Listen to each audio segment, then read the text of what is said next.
Welcome to a journey through time, through mystery, and through the unexplained corners of human history. Tonight, we travel to ancient deserts where enormous drawings stretch across the earth, visible only to the gods above. We visit jungle clearings where 40-ton stone heads stare silently into eternity, their origins shrouded in impossibility. We sail to the shores of 19th century Japan, where a hollow ship from nowhere brought a woman from the unknown. We examine a clay disc from ancient Crete, covered in symbols that have defied translation for 4,000 years. We walk the ancient mounds of Ohio, where a serpent stretches 1,300 feet across the landscape, its purpose lost to time. And finally, we stand among the megaliths of Stonehenge, asking the same questions humans have asked for millennia.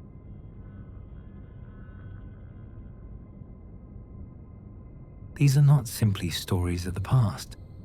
These are puzzles, riddles left behind by our ancestors, challenges to our understanding of what ancient humans could achieve. So settle in, let your mind drift, and let these mysteries carry you into the night.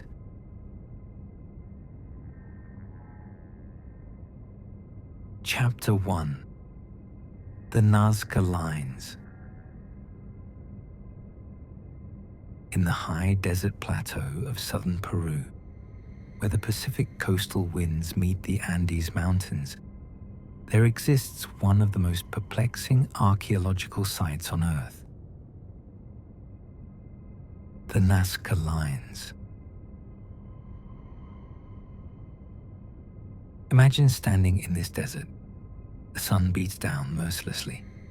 The ground beneath your feet is covered in reddish pebbles, iron oxide coating the stones in a rusty hue.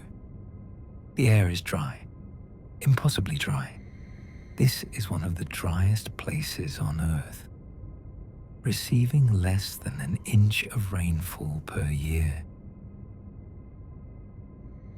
You walk across this barren landscape and you notice something: shallow trenches in the ground, lines, perfectly straight lines, stretching into the distance. You follow one dot. It continues and continues for miles. But from the ground, these lines seem random, meaningless, just shallow furrows in the desert floor. Now imagine you board a small aircraft. The engine roars to life, and you lift off from the desert floor. As you climb higher, something extraordinary happens. Those meaningless lines, they begin to take shape. A hummingbird emerges from the chaos, its wings outstretched, its long beak pointing toward the horizon. The creature spans 300 feet, larger than a football field. You bank the aircraft, and a spider appears below, perfect in its proportions, its 8 legs delicately rendered in the desert floor. It measures 150 feet across. A monkey with a spiraling tail, a condor with wings spanning 440 feet, a pelican, a whale, a dog, a flower, a tree, and geometric shapes: trapezoids, triangles, rectangles, spirals. Some of these shapes stretch for miles, perfectly straight lines, running for 9 miles or more across the desert.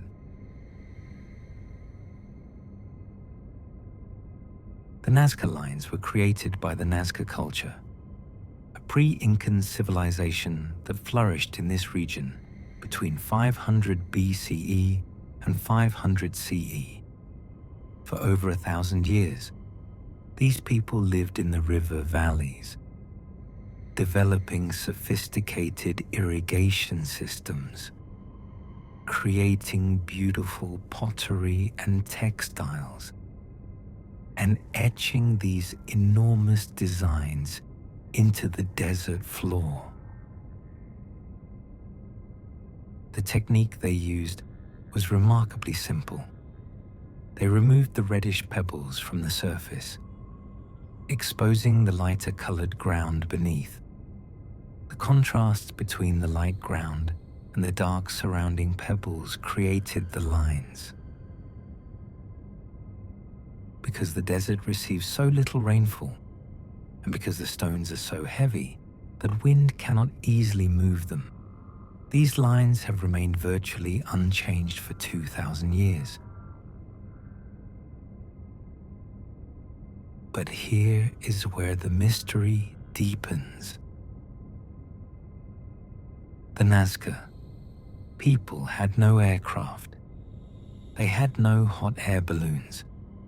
They had no way, as far as we know, to see their creations from above.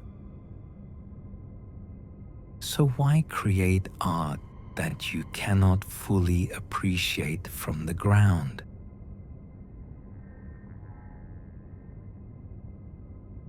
This question has haunted researchers for nearly a century.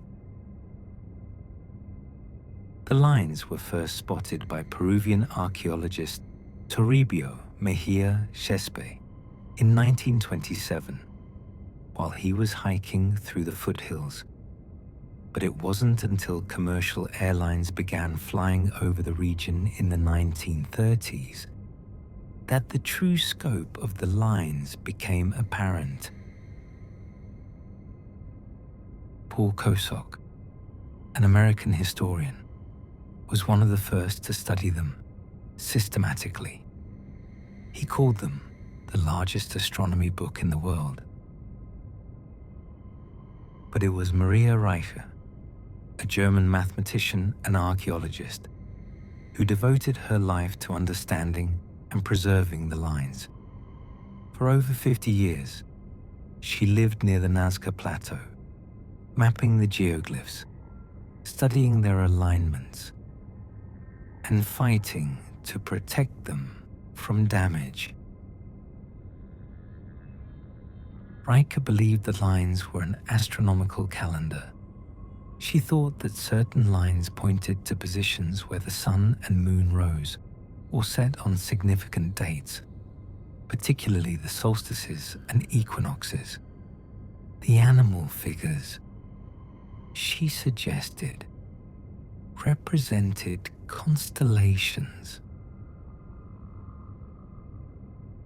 But subsequent research has cast doubt on this theory when archaeologist Gerald Hawkins, who had successfully decoded astronomical alignments at Stonehenge, analyzed the Nazca Lines using computers in 1968. He found that the alignments were no better than chance. So if not astronomy, then what? Some researchers believe the lines are connected to water. In this arid environment, water was life itself. The Nazca people developed elaborate underground aqueducts called puquios, some of which still function today. Perhaps these researchers suggest the lines were ritual pathways, walked during ceremonies to petition the gods for rain. The animal figures might represent water-related spirits or deities. The spider, for instance, might represent a water-associated creature. The hummingbird, a messenger to the rain gods. The monkey, a creature from the rainforest to the east, where water was abundant. This theory gains support from the fact that broken pottery has been found along many of the lines, suggesting that offerings were made while walking these paths. Another theory suggests the lines were meant for the gods, not for human eyes. The Nazca people believed their deities lived in the mountains, in the sky, above the earthly plane. Perhaps these enormous drawings were offerings, messages to the divine beings who could see them from their heavenly vantage points. It's a humbling thought, an entire civilization creating art they themselves could never fully see, purely as an act of devotion.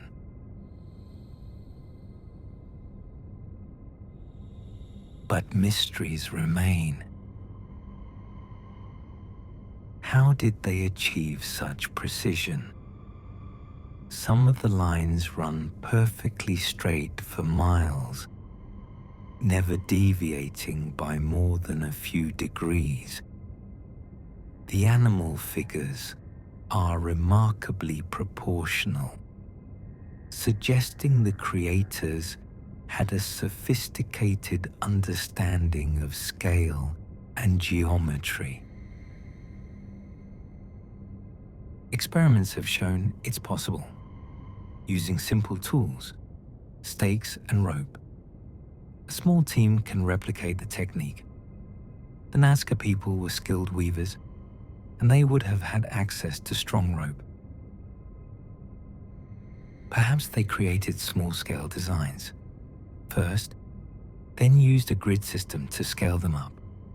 Mathematics, not magic.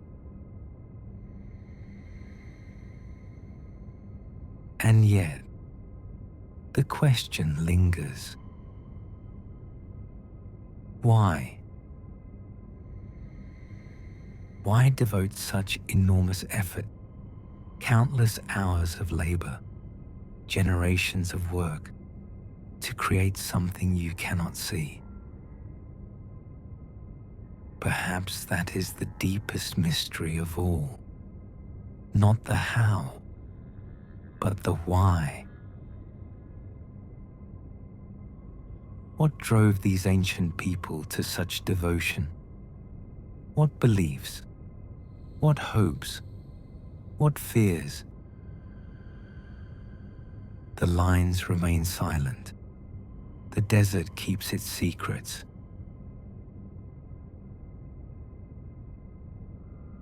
Today, the Nazca Lines are a UNESCO World Heritage Site. Thousands of tourists fly over them each year, marveling at these ancient creations. And still, new lines are being discovered. In 2019, researchers using artificial intelligence identified over 140 new geoglyphs, many too faint to see with the naked eye. The desert has more stories to tell.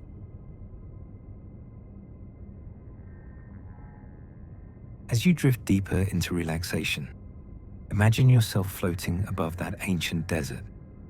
Below you, the hummingbird stretches its wings. The spider waits patiently. The monkey curls its tail. 2,000 years of silence. 2,000 years of mystery. And somewhere, in the whisper of the desert wind, the answers still linger.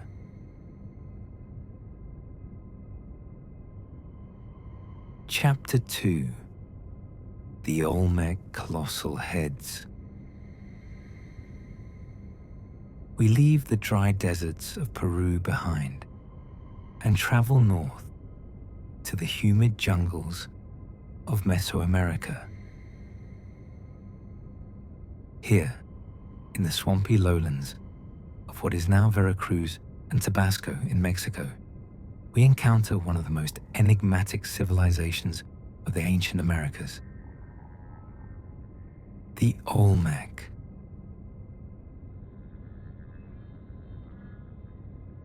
They're called the mother culture of Mesoamerica, the civilization from which all others descended. The Maya, the Aztec, the Zapotec, all built upon the foundations the Olmec laid. The Olmec flourished from approximately 1500 BCE to 400 BCE, making them one of the oldest known civilizations in the Americas. They developed the first writing system in the Western Hemisphere, created the concept of zero in mathematics, and devised a complex calendar system. But their most famous legacy, the artifacts that have captured imaginations for over a century, are the colossal stone heads. Imagine walking through a jungle clearing in the 19th century. The vegetation is thick, the air heavy with moisture. Suddenly, you stumble upon something extraordinary. A massive human head, carved from a single boulder of basalt. It stands over 9 feet tall and weighs approximately 50 tons. The face is realistic, almost portrait-like. Flat nose, full lips, almond-shaped eyes that stare into eternity. On the head sits an elaborate helmet, decorated with intricate designs. This is not a god, not a mythological creature. This is a person, a specific individual, immortalized in stone.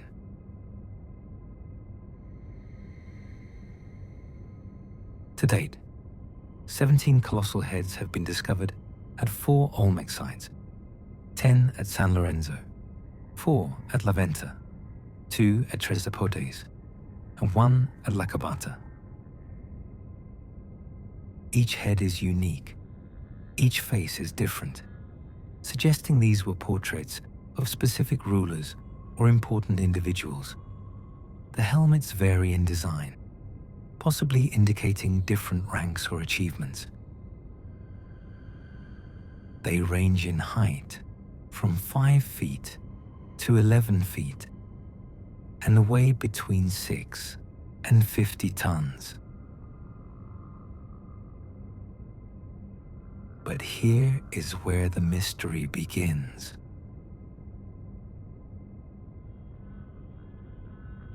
The basalt used for these sculptures did not come from the Olmec heartland. It came from the Tuxtla Mountains, 50 to 60 miles away from where the heads were erected.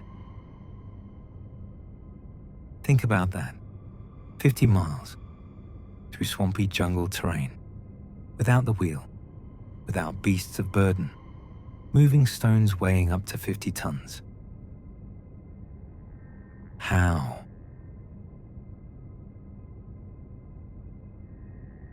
The Olmec had no metal tools. They used stone tools to carve stone. Basalt is an extremely hard volcanic rock, difficult to work even with modern equipment. Yet the Olmec achieved remarkable precision. The facial features are finely detailed. The helmets are intricately carved. The surfaces are smooth, polished to a fine finish. Researchers have proposed several theories for how the stones were transported. One theory suggests the Olmec used a combination of water and land routes. They may have floated the massive boulders on wooden rafts down rivers from the mountains.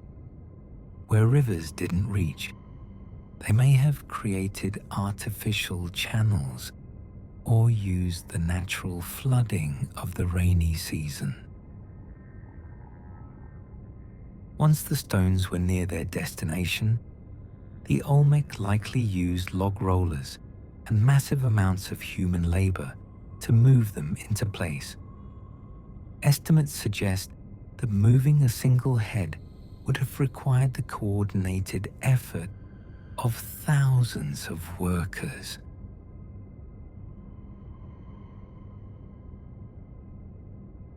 But this raises another question. The Olmec were not a massive empire. Their population is estimated to have been in the tens of thousands, not millions. How could such a relatively small population mobilize the resources necessary for such enormous projects? The answer lies in social organization.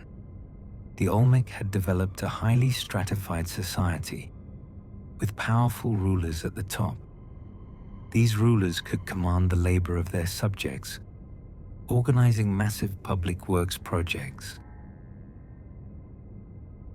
The colossal heads were likely portraits of these rulers, monuments to their power and prestige. The very act of creating and transporting these massive sculptures demonstrated the ruler's ability to command resources and labor.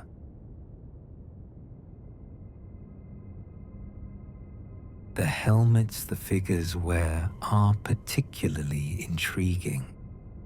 Some researchers believe they represent the headgear worn during the Mesoamerican ball game, a ritual sport that had religious and political significance. The ball game was more than sport. It was a cosmic ritual representing the struggle between life and death, between the forces of light and darkness. If the helmets do represent ball game gear, then these heads may commemorate rulers who achieved glory in the sacred game, or who served as patrons of the ritual. Another mystery surrounds the fate of San Lorenzo, the oldest and largest Olmec center.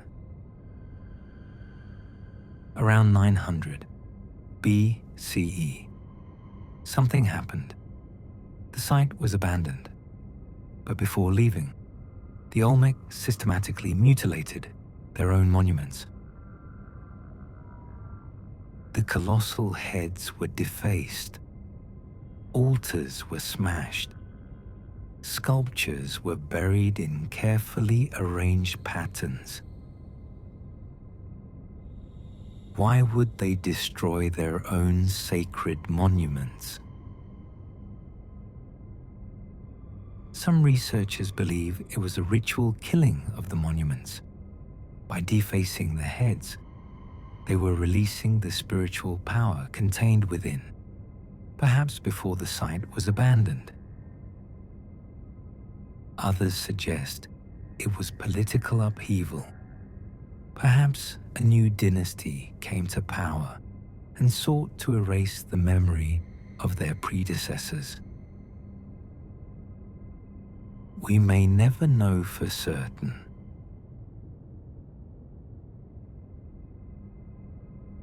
The Olmec colossal heads remain some of the most impressive artistic achievements of the ancient world. Created without metal tools, transported without the wheel, erected without modern machinery. They stand as testament to what human determination, organization, and ingenuity can achieve. As you continue to relax, imagine these stone faces. For 3,000 years, they have stared into the jungle, watching civilizations rise and fall, keeping their secrets. Who were these rulers? What deeds did they accomplish? What dreams did they hold? The stone faces do not answer. They simply watch, eternal and silent.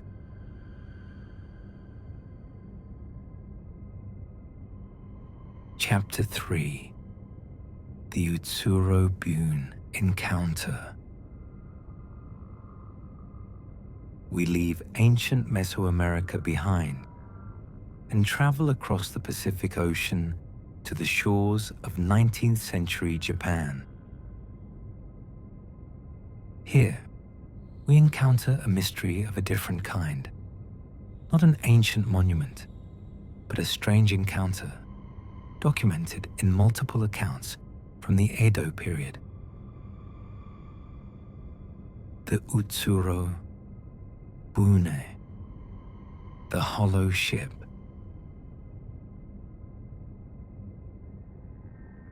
The year is 1803. Japan is in the midst of its Sakoku period, a time of national isolation. For nearly 2 centuries, Japan has closed its doors to most foreign contact. Fishermen work the coastal waters of Hitachi province, in what is now Ibaraki Prefecture. The sea is calm, the day is ordinary, until something appears on the horizon. A strange vessel drifts toward shore, unlike any boat the fishermen have ever seen. It is round, shaped like a rice cooking pot or an incense burner. The upper portion appears to be made of red lacquered rosewood, while the lower portion is covered in metal plates, possibly copper or iron. Most remarkably, the vessel has windows, multiple windows made of glass or crystal, set into the upper portion of the craft. The fishermen approach cautiously. They drag the vessel onto the beach, and then they look inside.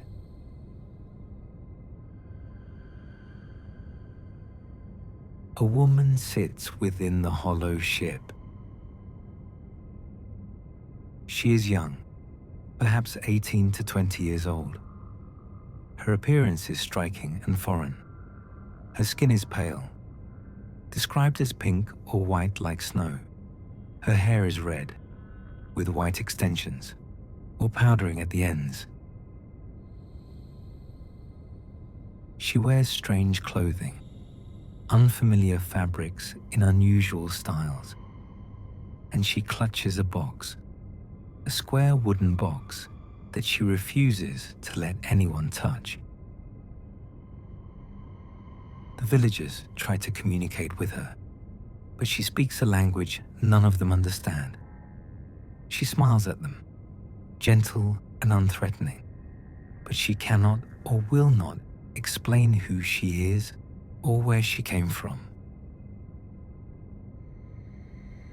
Inside the vessel, the fishermen find more mysteries. Soft carpets or sheets cover the floor. There are foods and water, suggesting she has been traveling for some time. And on the interior walls, strange symbols are inscribed, writing in an unknown script.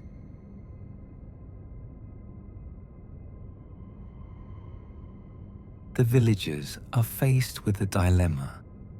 According to the accounts, the village elders convene to discuss what should be done. Japanese law at the time required all unusual events to be reported to authorities, but such reports could be expensive and time-consuming for the villagers. The elders debate. Some suggest the woman might be a foreign princess, exiled for some transgression. The box she clutches so protectively might contain the head of her executed lover, or some other evidence of her crime. In the end, according to most versions of the story, the villagers make a controversial decision. They place the woman back in her vessel and push the hollow ship back out to sea. The Utsuro-Bune drifts away, carrying its mysterious passenger into the unknown.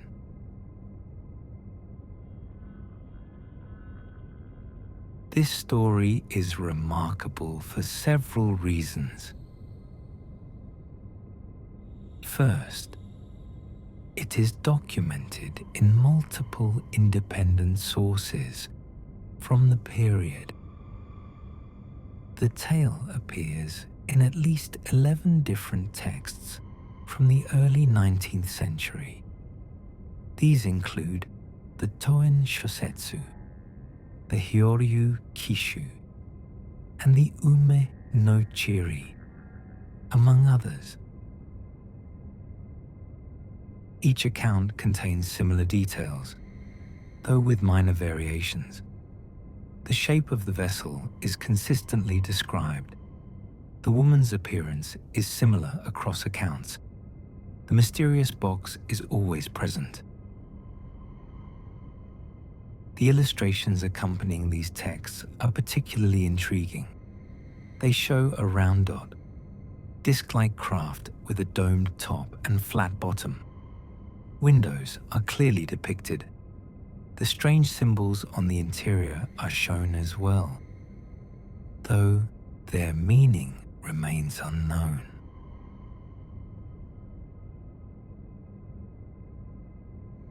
What are we to make of this account? Some researchers have attempted to find rational explanations. One theory suggests the woman was a Russian castaway. Russia had been expanding its presence in the Pacific during this period, and Russian whaling ships occasionally ventured near Japanese waters. The description of red or orange-red hair and pale skin could match a European woman.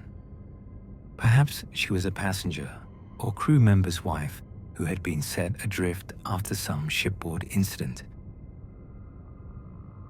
But this theory has problems. The vessel's description doesn't match any known Russian ship design, and the strange symbols inside don't correspond to any known Russian or European writing system. Another theory proposes the woman was an albino Japanese woman, or someone with unusual coloring who was cast out due to superstition. People with unusual appearances were sometimes considered bad omens in feudal Japan. But again, this doesn't explain the extraordinary vessel or the unknown writing system. Some folklorists believe the Utsuro-Bune story is a legend, a cautionary tale or piece of popular fiction that was circulated during the Edo period. The story does contain elements common to Japanese folklore. The mysterious woman from across the sea, the sealed box that must not be opened, the exotic stranger with supernatural qualities. Perhaps the story was invented to entertain or to comment on Japan's isolation from the outside world.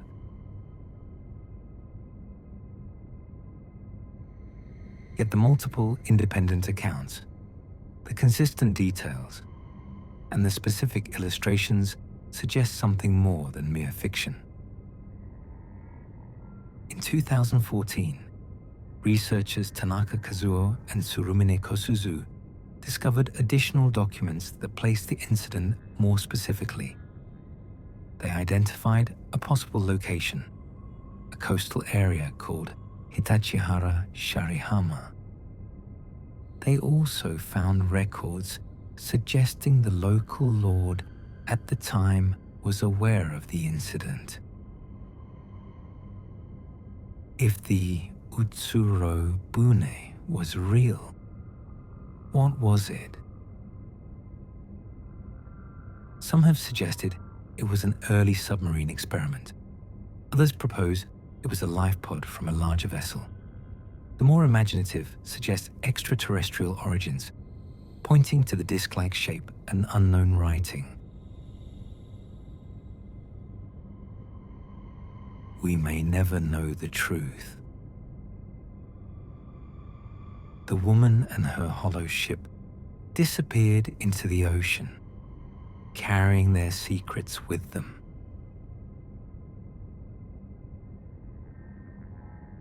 As you rest, imagine that beach in 1803, the fishing village, the strange vessel on the sand, the woman with red hair and pale skin, clutching her mysterious box. Who was she? Where did she come from? What was in the box?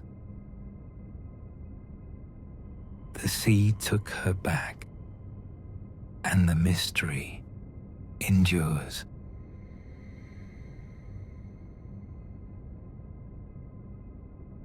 Chapter 4: The Phaistos Disc. We travel now to the ancient island of Crete, jewel of the Aegean Sea. Here, 4,000 years ago, the Minoan civilization flourished. The Minoans built magnificent palaces, developed sophisticated art and architecture, and created one of the first advanced civilizations in Europe. At the palace of Phaistos, on the southern coast of Crete, archaeologists made a discovery that has puzzled scholars for over a century. The Phaistos Disc.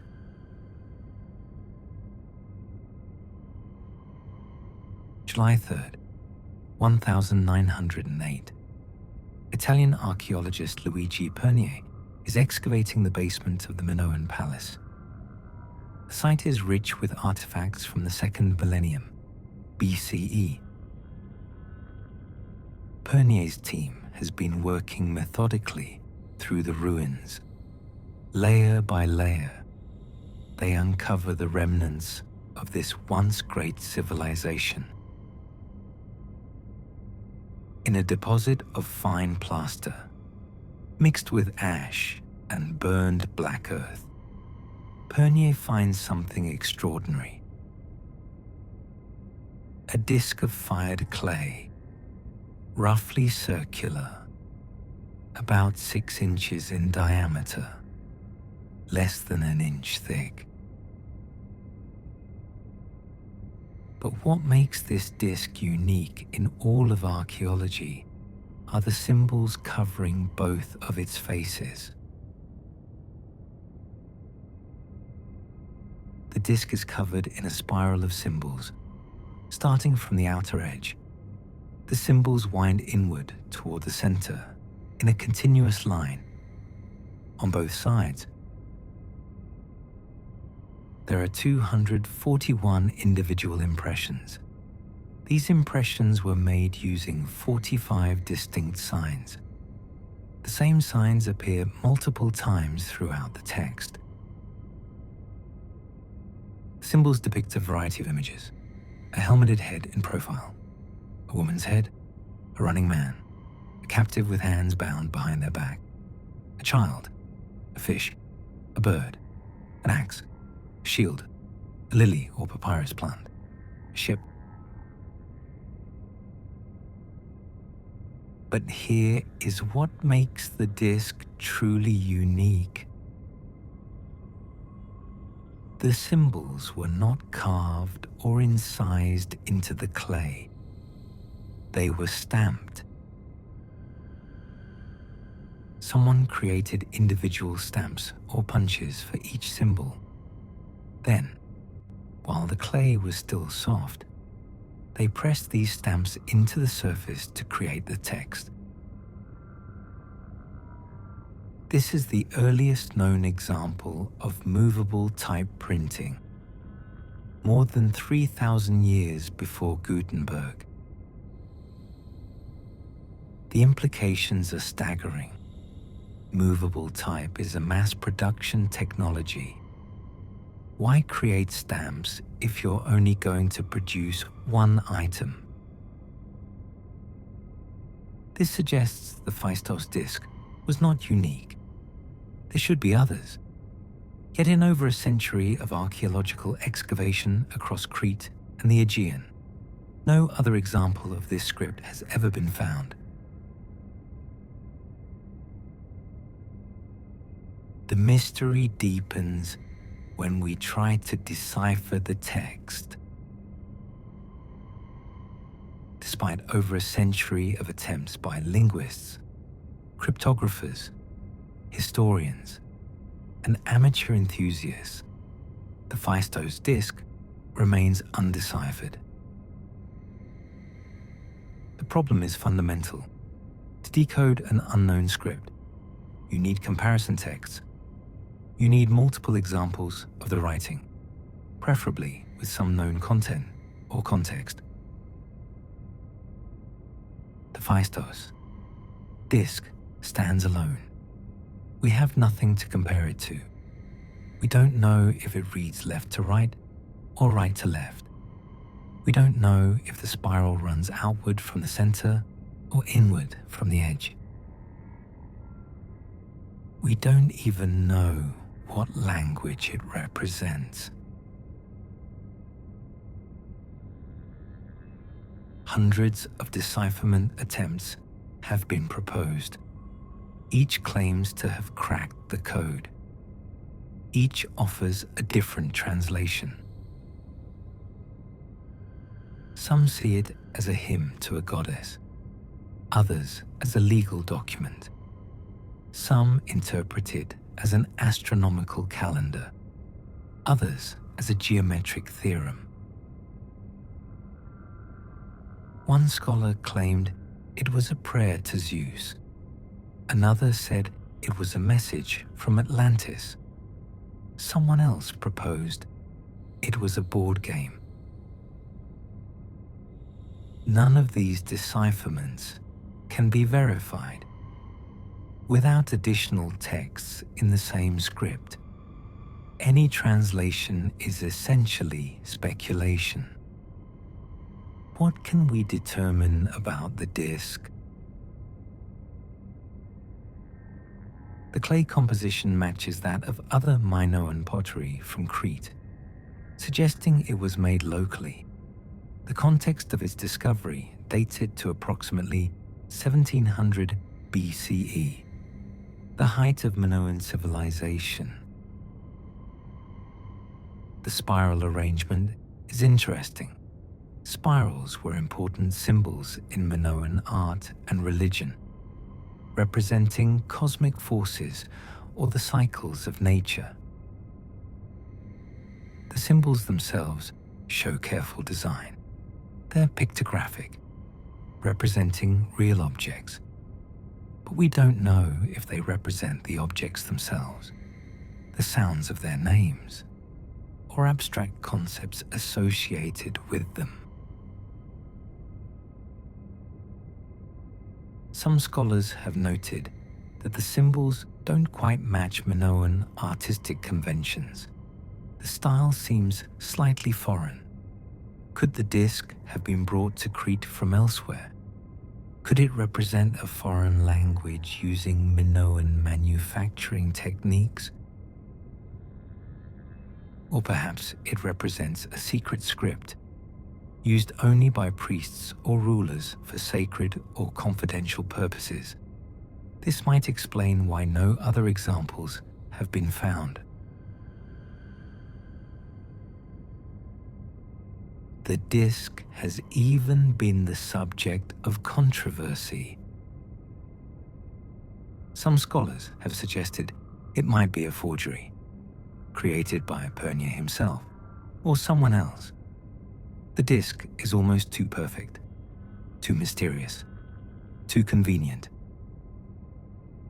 However, rigorous scientific analysis has supported its authenticity. The clay composition is consistent with Bronze Age materials. The firing method matches ancient techniques. The patina on the surface shows genuine aging. Most scholars accept the disc as genuine, but its meaning remains elusive. Today, the Phaistos Disc resides in the Heraklion Archaeological Museum in Crete. It sits in its display case, a silent testament to the secrets of the ancient world. Visitors gaze at the strange symbols, trying to unlock their meaning, but the disc remains mute, its message locked away in a language lost to time. Perhaps someday, another disc will be discovered, perhaps somewhere in the Aegean, buried beneath the soil. Another example of this mysterious script awaits. Until then, the Phaistos Disc remains one of archaeology's greatest enigmas. As you drift further into relaxation, imagine those spiraling symbols, 45 distinct signs, arranged in a pattern that has confounded humanity for 4 millennia. What message did the ancient scribe intend to convey? What knowledge? What story? What prayer lies encoded in that clay? The answer spirals away from us, into the depths of the unknown.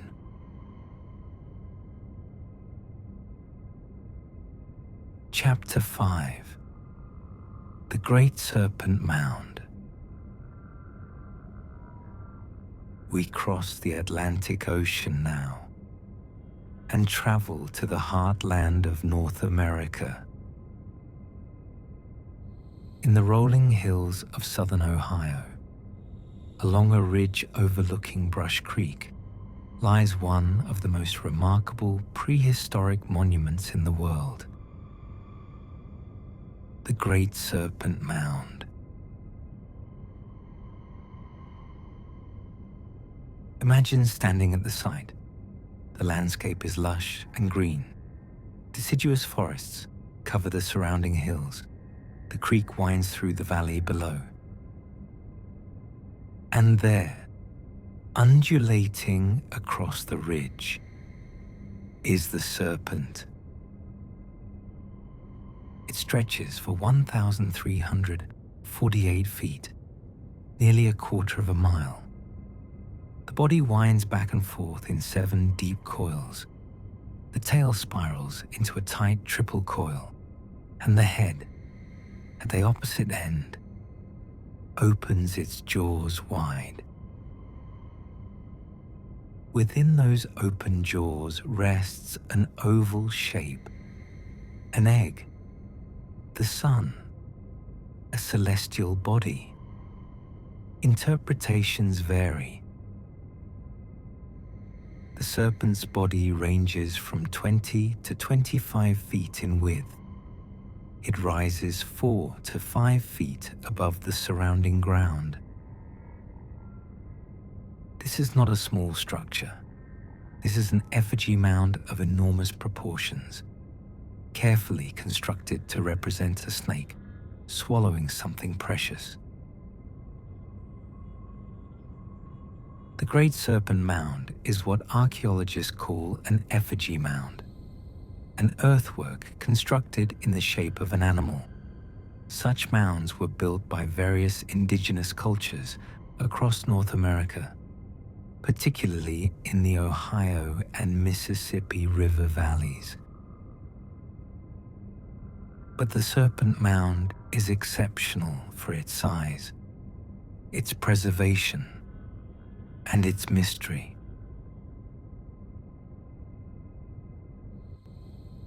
Who built this monument? For decades, Archaeologists attributed the mound to the Adena culture, which flourished in the region from around 1000 BCE to 100 BCE. This attribution was based on nearby burial mounds that contained Adena artifacts. If the Adena built the burials, it seemed logical they also built the serpent. However, radiocarbon dating in the 1990s complicated this picture. Wood charcoal from the mound itself dated to approximately 1070 CE, placing its construction in the late woodland or early Fort Ancient period. This would mean the mound was built by the Fort Ancient culture over 1,000 years later than originally thought. The debate continues. Some researchers argue the radiocarbon dates reflect repairs or modifications to an older structure. Others accept the later date and credit the Fort Ancient people. What we know for certain is that the mound was deliberately constructed. It wasn't a natural formation modified by humans. It was built from scratch, using clay and soil. The construction method involved laying down a base of clay, then adding layers of soil and ash. The surface was then covered with a layer of clay to protect it from erosion. The precision of the construction is remarkable. The serpent follows the natural contours of the ridge, yet maintains consistent proportions throughout its length. But the greatest mystery of the Serpent Mound lies in its purpose. Unlike many other mounds in the region, the Serpent Mound contains no burials. It is not a cemetery. It is not a tomb. What was it for? Some researchers have noted the mound's astronomical alignments. The serpent's head, with its open jaws, aligns with the summer solstice sunset. On the longest day of the year, the sun sets directly in line with the serpent's gaze. Additionally, the coils of the serpent's body may align with lunar standstill positions, the extreme points of the moon's rising and setting over its 18.6-year cycle. If these alignments are intentional, they suggest the serpent was an astronomical observatory, a sacred calendar marked into the earth itself. In many indigenous American cultures, the serpent is a powerful symbol. It represents transformation. As the snake sheds its skin and is reborn, it connects the underworld with the surface world, as snakes live in burrows beneath the earth. The serpent can represent cosmic forces, the movement of celestial bodies across the sky. Perhaps the Great Serpent Mound was a place of ceremony, a site where people gathered to mark the turning of the seasons, to celebrate the solstices and equinoxes, to honor the cosmic serpent. Another theory notes the unusual geological setting. The Serpent Mound sits atop a crypto-explosion structure, a geological formation that may have resulted from a meteorite impact or volcanic eruption millions of years ago. Did the ancient builders sense something special about this place? Did they feel the Earth's unusual energy here? Was the serpent placed here deliberately to mark this power spot? we cannot know for certain. The oval shape in the serpent's mouth adds another layer of mystery. Is it an egg, symbol of creation and potential? Is it the sun, being swallowed or disgorged by the cosmic serpent? Is it a frog, another common symbol in indigenous mythology? Some researchers have suggested it represents an eclipse, the moment when the sun or moon is swallowed by darkness.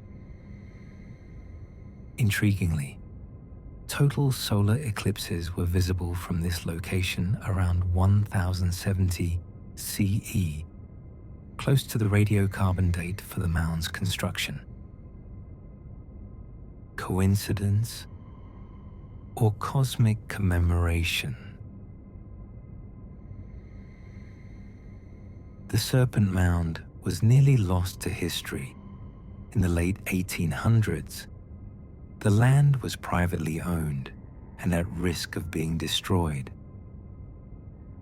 Frederick Ward Putnam, an archaeologist from Harvard's Peabody Museum, recognized the mound's significance. He raised funds to purchase the land and preserve the site. The Serpent Mound became one of the first sites protected for archaeological and educational purposes in North America. Today, it is maintained as a public park. Visitors can walk along pathways around the serpent, marveling at its size and artistry. As you continue to relax, picture the serpent undulating across the Ohio Ridge, its coils twisting, its jaws open wide to receive the cosmic egg. For perhaps 1,000 years, this earthen snake has watched over the valley, witnessing seasons change, civilizations rise and fall, forests grow and be cleared. What rituals were performed here? What prayers were offered? What cosmic secrets did the builders encode in these earthen coils? The serpent keeps its silence. The mystery remains. Chapter 6: Stonehenge's True Purpose. We come now to our final mystery, perhaps the most famous ancient monument in the world. Stonehenge. On the Salisbury Plain in southern England, a circle of massive stones has stood for 5,000 years. These megaliths have witnessed the entirety of recorded human history and predate most of it. When the Egyptian pyramids were being built, Stonehenge was already ancient. The monument we see today represents only the final phase of a complex that evolved over centuries. The earliest structure at the site dates to around 3000 BCE. It was a simple circular ditch and bank called a henge. Over the next 1,000 years, the site was modified and expanded. Wooden posts were erected, smaller stones were brought in. The monument grew in complexity. Then, around 2500 BCE, the great stones were raised. Two types of stones make up Stonehenge. The largest are the sarsens. These are blocks of sandstone. some weighing over 50 tons. They form the outer circle and the inner horseshoe of massive trilithons, those iconic arrangements of two upright stones capped by a horizontal lintel. The Sarsens came from Marlborough Downs, about 25 miles to the north. The smaller stones are called bluestones. They're igneous rocks, dolerite and rhyolite, weighing between 2 and 5 tons each. These came from the Preseli Hills in Wales, over 150 miles away. The transportation of the bluestones is one of Stonehenge's great mysteries. Why would Neolithic people transport stones over 150 miles across land and sea when perfectly good stone was available locally? One theory suggests the bluestones had spiritual significance. Perhaps they came from a sacred site in Wales. Bringing them to Salisbury Plain may have been an act of religious devotion. Recent research has supported this idea. Archaeologists have discovered evidence of a dismantled stone circle in the Preseli Hills, suggesting the bluestones were originally part of another monument that was relocated to Stonehenge. The method of transport remains debated. Some researchers believe the stones were moved on wooden sledges and the rollers, pulled by hundreds of people. Others suggest they were floated on rafts along the coast and up rivers. Still others have proposed that glaciers carried the stones part-way during the Ice Age, though this theory has fallen out of favor. The erection of the Sarsens was an even greater engineering challenge. Some of these stones weigh over 50 tons. First, the builders had to shape the stones, using stone hammers called mauls. They pounded the Sarsens into their desired shapes. This was labor-intensive work, requiring thousands of hours. Then, they had to transport the stones to the site, 25 miles over rolling terrain. The most likely method involved wooden sledges, greased with animal fat to reduce friction, pulled by teams of workers using ropes. Experimental archaeology has shown this is possible, but it would have required an enormous coordinated effort, perhaps thousands of people. Raising the stones vertically required ingenious engineering. The builders dug holes, with one side sloped and the other side vertical. They positioned the stone over the hole, then used levers and ropes to raise it, the sloped side guiding it into position. The lintels, the horizontal capstones, presented perhaps the greatest challenge. Each weighs several tons. How do you lift them onto the uprights? One theory suggests gradual lifting using a timber platform. Workers would raise the lintel slightly, insert timber supports beneath it, then repeat the process. Gradually, the stone would rise high enough to slide onto the uprights. The sophistication of the joinery is remarkable. The uprights have tenon projections on top, and the lintels have corresponding mortise holes. They fit together like wooden carpentry joints. This is stonework of remarkable precision for the Neolithic period. But the greatest mystery of Stonehenge remains its purpose.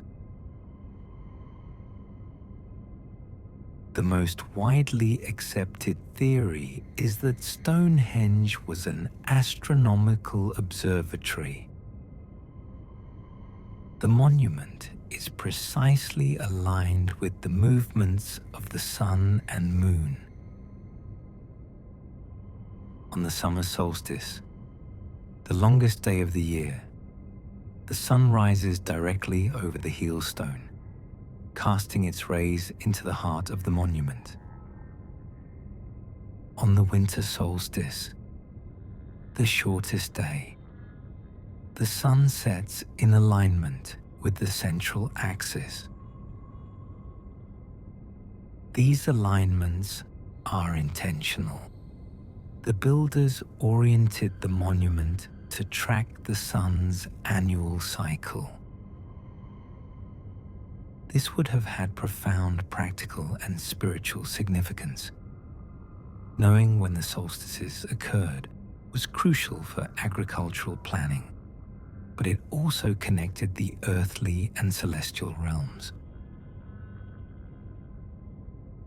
But Stonehenge was more than a calendar. Evidence suggests it was a place of healing. Remains of individuals buried at the site show signs of illness and injury. Perhaps people came to Stonehenge seeking cures, believing the stones had healing powers. The blue stones may have been considered especially potent. Their distant origin might have imbued them with mystical significance. Stonehenge was also a burial site. The remains of cremated individuals have been found at the monument. Some of these date to the earliest phases of construction. Was Stonehenge a cemetery for elite individuals? A place where the honored dead could rest in a sacred space aligned with the cosmos? More recent research has suggested Stonehenge was a place of unification. The monument may have been built by people from across Britain as a collaborative project. Isotope analysis of remains found at the site shows individuals came from Wales, from Scotland, from various parts of Britain. Perhaps Stonehenge was a gathering place, a location where different communities came together for ceremonies, for trade, for social bonding. The massive effort required to build it would have necessitated cooperation. In building the monument, the builders also built community. Today, Stonehenge attracts over 1 million visitors each year. They come to marvel at these ancient stones, to feel the weight of history, to wonder at the determination of our ancestors. On the summer solstice, thousands gather to watch the sunrise, continuing a tradition that may stretch back 5 millennia. The stones themselves are silent. They cannot tell us what prayers were spoken here, what ceremonies were performed, what beliefs motivated such tremendous effort. We can measure and analyze. We can theorize and debate. But some mysteries remain beyond our reach. Perhaps that's as it should be. some questions are more valuable than their answers. The mystery itself becomes sacred. As you drift towards sleep, imagine standing among those ancient stones. The sun rises over the heel stone, casting long shadows across the grass. 5,000 years ago, someone stood in this same spot. They watched the same sun rise. They felt the same awe. We are connected to them through time, through wonder, through mystery. And so our journey concludes. We have traveled across continents and millennia, from the desert plains of Peru to the jungles of Mexico, from the shores of Japan to the island of Crete, from the hills of Ohio to the plains of England. 6 mysteries, 6 puzzles left behind by our ancestors. The Nazca Lines remind us that faith can move mountains, or at least move pebbles across deserts to create art for the gods. The Olmec colossal heads show us that ancient humans could achieve the seemingly impossible through organization, determination, and ingenuity. The Utsuro-Bune encounter whispers of mysteries that may never be solved. Strangers from unknown places carrying secrets in sealed boxes. The Phaistos Disc challenges our assumptions that we can decipher all ancient knowledge. Some messages remain locked in silence. The Great Serpent Mound reminds us that the cosmos and the earth are connected, that our ancestors saw patterns in the sky and encoded them in the land. And Stonehenge stands as eternal testament to human ambition and spirituality, a monument built to touch the heavens. What do these mysteries tell us? Perhaps they tell us that our ancestors were not so different from us. They looked up at the stars and wondered. They sought meaning in the cosmos. They created art to express the inexpressible. They were driven by the same questions that drive us today. Who are we? Why are we here? What lies beyond? These mysteries also remind us of the limits of our knowledge. For all our technology, for all our scientific advancement, there are some questions we cannot answer. And perhaps there is wisdom in that uncertainty. The mystery itself has value. It keeps us humble. It keeps us wondering. It keeps us human. As you settle deeper into rest, let these mysteries fade gently from your mind. The Nazca hummingbird takes flight, soaring into the starlit sky. The Olmec heads close their ancient eyes. The hollow ship drifts peacefully on calm waters. The Phaistos Disc spirals into dream. The Great Serpent coils itself to sleep. And Stonehenge stands silent under the moon, keeping watch as it has for millennia. Rest now. Let the mysteries of the ages carry you into peaceful sleep.